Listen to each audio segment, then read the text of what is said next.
Alors bonjour à toutes et à tous et bienvenue à ce point de marché du jeudi 30 novembre 2017, dernière séance du mois. Donc les bougies mensuelles clôtureront ce soir pour le marché spécial OPEP et également indice PCE aux États-Unis, le très important donc indice inflationniste PCE aux États-Unis. Donc on passe au graphique dans un instant. Je vous laisse tout d'abord prendre connaissance de l'avertissement lié au risque de trading.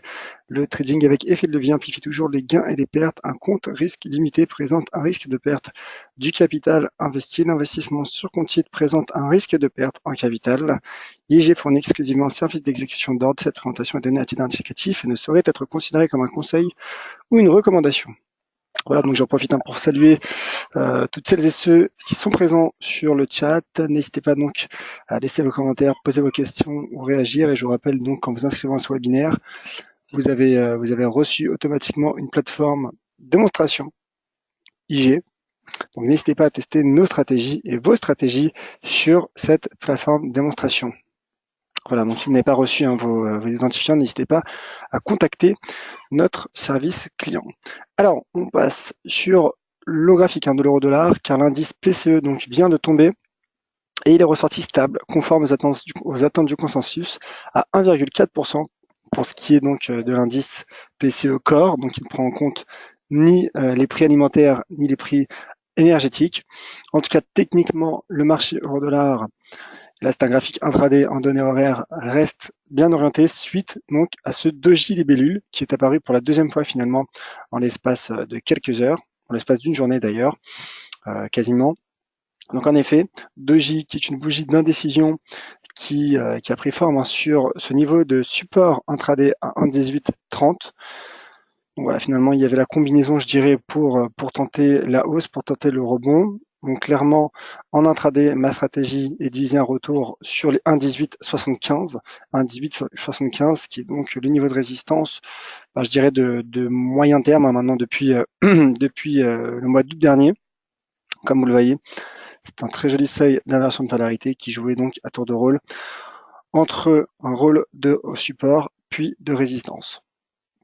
Voilà, donc sur du moyen terme, bien sûr, sous ce niveau, il y a un risque baissier qui est appuyé également par l'analyse fondamentale, puisque je rappelle que Jérôme Powell, qui est donc le futur remplaçant de Janet Yellen, et qui prendra donc ses fonctions en février 2018, a tenu un discours cette semaine, et un discours plutôt hawkish, plutôt donc belliciste, non accommodant, ce qui pourrait donc procurer un potentiel haussier sur du moyen terme à la devise américaine. Voilà donc ce qu'il fallait savoir pour ce point fondamental et ces statistiques. Et techniquement, donc, je le répète, donc stratégie haussière en intraday pour viser un 18,75 et cette stratégie sera invalidée en cas d'éventuelle cassure des 1,1830. Voilà, on passe désormais au cours du pétrole. C'est l'actualité du jour, bien sûr, la réunion traditionnelle, la réunion semi-annuelle des pays membres de l'OPEP qui a lieu en ce moment même à Vienne. Alors, tout d'abord, ce qu'il faut savoir, selon les dernières informations, donc l'OPEP et les pays non membres d'ailleurs de l'OPEP, dont la Russie, sont en train de discuter sur une prolongation de 9 mois de l'accord signé l'an passé, accord d'un plafonnement de production de pétrole. Donc, une déclaration est à prendre en compte, celle du ministre de l'Énergie koweïtien, qui a indiqué qu'une prolongation de 6 mois n'était pas à l'heure du jour. Ça signifie tout simplement que c'est soit 9 mois, soit un autre accord, un autre agrément qui serait en conversation. En tout cas, pour le moment, les pays membres de l'OPEP se sont mis d'accord pour prolonger de 9 mois. Reste à convaincre donc les pays non membres tels que la Russie. Voilà donc les dernières informations qui sont en ma possession. Comment réagit le marché? Le marché réagit plutôt favorablement, je dirais, puisqu'en effet, on voit qu'en intraday, malgré un léger repli en données horaires, le marché a rebondi sur son premier support à 57,55. Donc ça, c'est plutôt à mettre au crédit du pétrole en intraday. Voilà, ainsi, avec un peu plus de recul, donc en données 4 heures, on retrouve également ce niveau de support à 57,55, seuil d'inversion de polarité, bien qu'il y ait une fausse cassure, le marché a fini par rebondir. Il tente un pullback, qui reste à confirmer, mais en tout cas, pour le moment, un pullback prend forme. Donc, en intraday, en tout cas à court terme, le cours du WTI me paraît bien orienté. Alors, en données journalières, 57,40 qui est le seuil qui soutient le marché, un seuil que je trace devant vous. Voilà, 57,37 qu'on peut ajuster à 57,40 d'ailleurs. Et donc, techniquement, le marché du pétrole est pour le moment bien orienté. En tout cas, selon moi, selon l'interprétation que je donne à l'analyse technique. Voilà, on attendra bien sûr la conférence de presse, la déclaration officielle qui interviendra dans les prochaines heures. Mais en tout cas, pour le moment, selon l'analyse fondamentale et selon l'analyse technique, le cours du pétrole me paraît aussi donc. Et je pense que les 60,70 pourraient être atteints lors des prochaines séances. 60,70 qui n'est pas un seuil anodin, qui est un seuil donc de long terme et correspond tout simplement à ce niveau de résistance très proche du point de départ de cette oblique baissière initiée lors de la semaine du 11 mai 2015 et qui a été cassée le mois dernier. Voilà donc haussier pour le cours du pétrole à court terme pour viser 60,70 $. Pour le cours du WTI, le cours du Brent désormais qui arrive dans un instant, le voici. N'hésitez pas à laisser vos commentaires et réagir sur ces stratégies sur le chat. Bon, bien sûr, en configuration similaire pour le cours du Brent qui a rebondi, lui, donc sur son support à 62, 62, qui reste donc également bien orienté. La configuration technique me paraît toutefois plus avantageuse sur le WTI, car en effet, en données journalières, je ne retrouve pas réellement la correspondance de ces niveaux de support. Voilà, en données horaires également. Voilà, il est vrai, comme je disais, que le graphique du WTI donc, me paraît plus intéressant.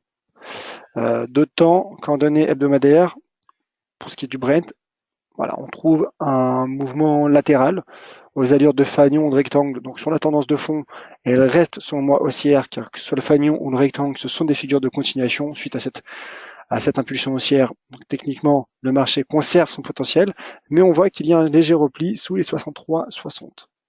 Donc le marché pourrait aller travailler les 62,20 à très court terme, donc en intraday.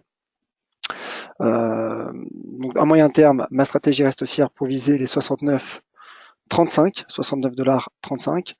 À court terme, en effet, voilà, je m'attends à une sortie par le haut de ce fanion que je trace en données journalières. Fanion intéressant, qui, je le répète, est une figure de continuation. Reste à attendre donc le signal qui serait donné en cas d'éventuelle sortie par le haut. Voilà. Pour le moment, en tout cas, le marché travaille la partie supérieure. Bien sûr, en intraday, il y a un risque de repli sous la partie haute de ce fanion. Mais en tout cas, sur du moyen terme, encore une fois, c'est l'interprétation personnelle que je donne à cette analyse technique. Le potentiel haussier est conservé selon moi. Ça dépendra bien sûr aussi donc des déclarations des pays membres et non membres de l'OPEP cet après-midi, mais en tout cas pour le moment, les marchés du pétrole, particulièrement le WTI, me paraissent bien orientés. Voilà, n'hésitez pas donc à me dire ce que vous en pensez. Puisque nous sommes sur les matières premières, un mot juste sur l'une de mes stratégies que j'ai donnée il y a tout juste une semaine, il me semble. En tout cas sur le cours de l'argent donc qui est en train d'invalider donc ma stratégie haussière, puisqu'en effet, je visais les 17,30 $ qui correspondent donc à ce sommet du 15 octobre. Le marché a cassé hier cette droite de tendance haussière court terme, formée donc depuis la séance du 6 octobre, et il est en train de casser donc deux niveaux de support, cette zone de support à 16,62 et 16,60 $. Le marché s'enfonce, probablement affecté par le rebond le rebond du dollar américain. En tout cas, techniquement, si cette bougie journalière serait amenée à clôturer sous ce niveau, sous les 16,60, clairement, ma stratégie donc serait complètement invalidée et un retour sur les 16,34 $, donc le point bas de cette bougie du 6 octobre, point bas de la séance du 6 octobre, serait probable, selon moi. Le marché s'en rapproche à grands pas, en tout cas, le momentum baissier chute, accélère, accentue sa baisse. Donc, en effet, voilà, ma stratégie est en train d'être invalidée sur le cours de l'argent. Voilà donc pour les matières premières. Je vais repasser au Forex, avec le GBP-USD. GBP-USD qui remonte, et ça c'est important par contre, puisqu'il est en train de franchir cette double résistance en données hebdomadaires. Alors certes, la bougie hebdomadaire n'est pas encore clôturée, mais pour le moment, il y a un double breakout de cette résistance à 1,33, résistance qui a été formée donc suite à la victoire du Brexit l'an passé. Et l'autre donc résistance, c'est cette oblique baissière formée depuis le mois de juillet 2014. C'est vous dire donc le niveau auquel s'attaque le cours du câble. Donc en tout cas une clôture plutôt hebdomadaire demain soir au-dessus de cette droite de tendance. Clairement me procurer un potentiel haussier sur le cours du câble, le marché qui apprécie donc l'avancée et les premiers accords qui ont été trouvés notamment sur les plans commerciaux entre le Royaume-Uni et l'Union européenne cette semaine. Voilà. Donc en cas de confirmation de cette cassure, de cette éventuelle cassure, un retour sur les 1,3675 $ me paraît très probable et il s'agirait tout simplement du point du niveau auquel a clôturé le marché lors de la séance Brexit. Voilà. Donc, c'est vous dire l'importance de ce double niveau de support. L'euro GBP également qui est sous pression du coup, puisque la livre sterling rebondit. Mais l'euro GBP n'a pas encore cassé son niveau de support à 0,8752. 0,8752 qui pour le moment soutient les cours, mais toutefois il est en train de casser donc cette droite de tendance haussière initiée depuis la semaine même du 23 novembre 2015. Voilà, le marché qui était soutenu donc par cette oblique échoue sous les 0,9025 qui est la grosse résistance de long terme sur l'euro GBP mais il ne parvient pas encore à casser les 0,8752. Une cassure de ce niveau, en effet, pourrait enfoncer le taux de change euro-GBP. Alors j'affine en données journalières.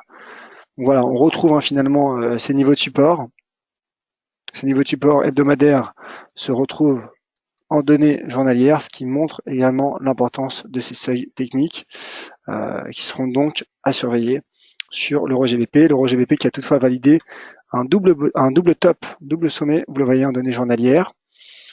Contexte haussier, impulsion, le marché qui casse donc cette ligne de coup à 0,8843 et qui pourrait donc, je dirais logiquement du point de vue d'analyse technique, retrouver les 0,8752. Voilà donc pour l'euro GBP. Un mot sur l'USD CAD qui est sur le Forex l'une des paires à suivre également en raison de sa corrélation inverse avec l'évolution du pétrole. L'USD CAD qui fluctue à l'intérieur de ce range entre les 1,2680 et 1,2917. Le marché qui a rebondi sur la partie basse et a retrouvé donc la partie supérieure à 1,2917. Donc sous résistance, le risque bien sûr est baissier à court terme, donc stratégie trading range. Le risque serait bien sûr une sortie par le haut. Ça dépendra bien sûr de l'OPEP. Donc clairement, un repli du pétrole pourrait permettre une sortie par le haut de ce range au taux de change USD CAD. Comme je l'ai montré tout à l'heure, d'un point de vue technique, le pétrole me semble bien orienté. Donc je dirais voilà, je reste cohérent sur cette stratégie. Et donc, je pense qu'un repli de l'USD CAD sous résistance serait envisageable. Encore une fois, cela dépendra aussi donc de l'OPEP. On peut s'attendre à un regain de volatilité dans les prochaines heures. Et on sait très bien que lors d'événements majeurs et de moments d'importante volatilité, favorise les breakouts. En tout cas, pour le moment, et uniquement du point de vue de l'analyse technique, l'USD CAD conserve, selon moi, obtient du moins un risque baissier à court terme. J'affine juste en données 4 heures. Voilà, simplement donc pour mettre en évidence ce rectangle entre les 1,2680 et 1,2917. Alors justement, en parlant de rectangle, il y a une configuration qui me paraît également très intéressante. Je vous invite à retrouver un article sur le site DailyFX à ce sujet qui a été publié hier. Donc c'est le taux de change GBP Yen. GBP Yen donc qui rebondit, mais qui se maintient à l'intérieur donc de ce rectangle également entre les 147,38 et les 152. Le marché part tester la partie supérieure à 152. Parce qu'en effet, c'est un seuil, en tout cas un range que l'on retrouve donc en données journalières comme en données 4 heures. Et avec plus de recul, en effet, voilà, ce graphique hebdomadaire qui me paraît vraiment intéressant, car le marché finalement, après avoir franchi les 147,38 et s'être stabilisé à l'intérieur d'un rectangle de ce range, donc que l'on retrouve également en données weekly, en données hebdomadaires, le marché retrouve la partie supérieure et donc il retrouve ce niveau pré-Brexit. Je rappelle que le GBP Yen a été l'une des paires les plus affectées par le Brexit. GBP car bien sûr le Royaume-Uni, le Brexit, et le Yen car c'est la devise finalement d'aversion au risque. Donc en ce moment d'aversion au risque lors du Brexit, en effet, le yen avait été l'une des paires les plus recherchées par le marché. Donc, ce qui explique cette importante baisse, particulièrement d'ailleurs importante suite à la victoire du Brexit, en tout cas le marché. Et c'est l'information donc l'une des informations de cette semaine, c'est que le marché a retracé tout simplement ses niveaux, ses pertes liées au Brexit. Voilà. Donc clairement, le marché teste ce pivot. Selon moi, un franchissement est envisageable, mais voilà, le signal haussier serait donc relancé en cas de franchissement des 152 yens, qui est pour moi un scénario probable. En tout cas, sous résistance, bien sûr, il y a un risque de consolidation. Mais voilà, je pense que le signal haussier pourrait être donné en cas donc de franchissement des 152 yens. Voilà, je vais dire un mot sur les indices et je vais me dépêcher. Et ensuite, je passerai aux questions. Le DAX, notamment. Le DAX que voici. Alors, voici mon graphique du DAX. Article qui est en ligne également sur DailyFX. Le DAX qui retrouve donc quasiment, en tout cas, cette résistance à 13 200 points, 13 198 points. Alors, plusieurs choses à dire sur le DAX. Données 4 heures. Au-delà de ce triangle rectangle, d'abord concernant les niveaux techniques, le marché n'est pas parvenu à franchir cette résistance comme je viens de m'expliquer, mais il n'est pas non plus passé sous ce support à 13 087 points. Au contraire, il tente un pullback, il tente un rebond sur ce support, mais l'autre élément sur lequel je souhaiterais donc m'attarder quelque peu, c'est finalement l'évolution des creux. Les creux sont de plus en plus hauts, ce qui est tout simplement le symbole d'un marché dont les acheteurs tentent de plus en plus de l'emporter face aux vendeurs. Donc ça, c'est à mettre au crédit du DAX. Et malgré finalement ce repli sous les 13 200 points, le marché allemand reste, selon moi, bien orienté. Voilà, en données journalières, on retrouve donc cette résistance, ce seuil plutôt, seuil d'inversion de polarité, à 13 087 points. Mais c'est également ce graphique hebdomadaire que je vous avais présenté il y a quelques semaines qui me paraît intéressant, car finalement, lorsqu'on prend du recul sur ce graphique hebdomadaire, on se rend compte d'une part que ce double niveau de support à 12 865 points a tenu est en train de tenir. Je rappelle donc que 12 865 points est un seuil pertinent car il s'agit d'une ancienne résistance devenue support et ce niveau correspond au 38,2% de retracement selon la théorie de Fibonacci. Donc le marché qui rebondit sur cette inversion de polarité. Donc après tout, il reste bien orienté pour, je dirais dans sa quête d'un retour sous les 13 500 points. Et d'ailleurs, il est en train de franchir le seuil suivant de Fibonacci à 23,6% à 13 100 points. Voilà, donc pour toutes ces raisons, ma stratégie de moyen terme sur le DAX est haussière. J'ai bien dit à moyen terme. À court terme, en effet, à court terme, la hausse serait relancée selon moi en cas de franchissement des 13 198 points. Voilà donc pour le DAX. Un mot peut-être sur Wall Street et ensuite je passerai aux questions. Wall Street donc qui effectue de nouveaux records. Ce fanion, j'en parlais tout à l'heure, fanion donc qui est une figure de continuation, a produit ses effets puisque le marché a finalement franchi cette résistance à 23 600 points. En effet, on aurait pu s'attendre à un repli technique sous 23 600 points sous cette résistance. Mais voilà, il y a eu fanion et le marché a bondi. Ça ne veut pas dire que tous les fanions produisent de tels effets, mais en tout cas, généralement, le fanion est considéré comme une figure de continuation. Et le marché donc qui est en train de franchir les 24 000 points. C'est donc bullish. Et d'ailleurs, l'indicateur de momentum RSI repart à la hausse en données journalières. Donc je pense que 25 000 points pourraient être atteints pour le Dow Jones d'ici la fin d'année. En tout cas, pour le moment, clairement, il n'y a pas, je dirais, d'indice de retournement, que ce soit à court terme ou à moyen terme. À court terme, bien sûr, on peut s'attendre à quelques moments de consolidation, mais en tout cas, sur du moyen terme, clairement, le marché américain a confirmé donc sa hausse et sa tendance haussière.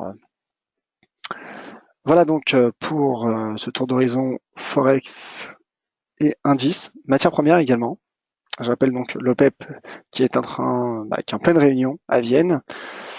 Alors, quelques commentaires. Alors, Bader qui indique graphique journalier. Alors, je ne sais pas de quel actif vous parlez, mon cher Bader. N'hésitez pas à me préciser, je vous prie.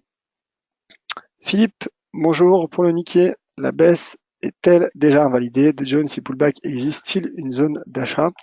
Alors, en effet, pour le Dow Jones, je dirais un point de pullback potentiel. Alors, sur ce graphique journalier, je vois les 23 600 points, mais vu, je dirais, le momentum assez du cours, cela m'étonnerait que le marché retombe sous les 23 600 points. On va finir quand même en donner 4 heures. Il pourrait y avoir un repli technique, je dirais, sur ce seuil, proche des 23 900 points. Voilà, je pense en effet que sur Wall Street, les replis techniques pourraient être exploités pour dégager des stratégies haussières. N'hésitez pas justement à tester donc cette stratégie sur la plateforme démonstration IG que vous avez reçue en vous inscrivant à ce webinaire. Alors, concernant le Nikkei, alors oui, le Nikkei qui a invalidé donc, qui a franchi plutôt cette résistance majeure. Voici mon graphique du Nikkei que j'ai tweeté d'ailleurs ce matin. N'hésitez pas donc à suivre mes stratégies graphiques également sur mon Twitter @JohanNizar. En tout cas, le Nikkei donc qui a franchi ce seuil majeur à 22 637 points, qui était la résistance de moyen terme. Et d'ailleurs, ça correspondait également aux 50% de retracement.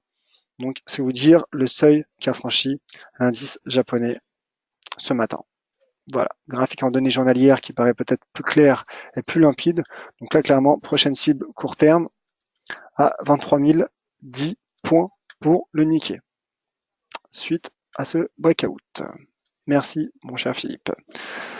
Alors, Gilles, bonjour, le GBP USD peut-il encore monter face au dollar? Oui, clairement oui. Fondamentalement, les négociations sont sur la bonne voie, je dirais. Et techniquement également, comme je tentais de l'expliquer tout à l'heure, il y a un breakout qui est un double breakout qui est en point de forme en données hebdomadaires. C'est donc, je dirais, en cas de confirmation, bien sûr, de cette bougie, de ce breakout.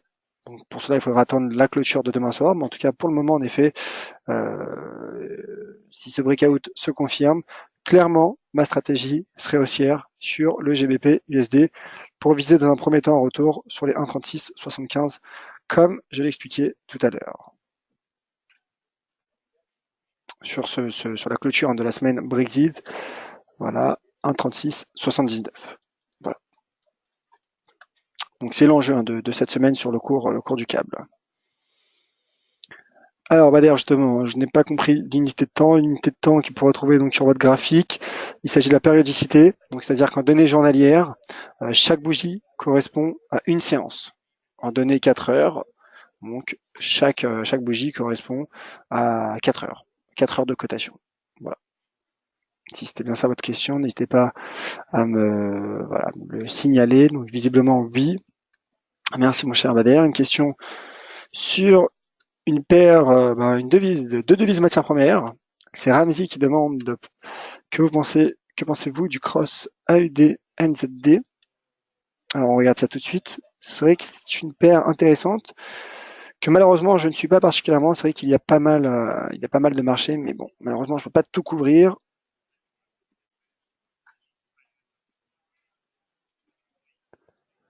Alors voici le graphique de l'AUD NZD. Le NZD qui, d'ailleurs, ces deux devises sont deux devises vendues depuis quelques semaines, qui sont sous pression. Alors techniquement, cela nous donne quoi? Je vais passer en données hebdomadaires pour déjà tenter de dégager des seuils majeurs. Alors en données journalières, on retrouve un niveau de support qui n'est pas parfait, mais niveau de support tout de même à 1,1040.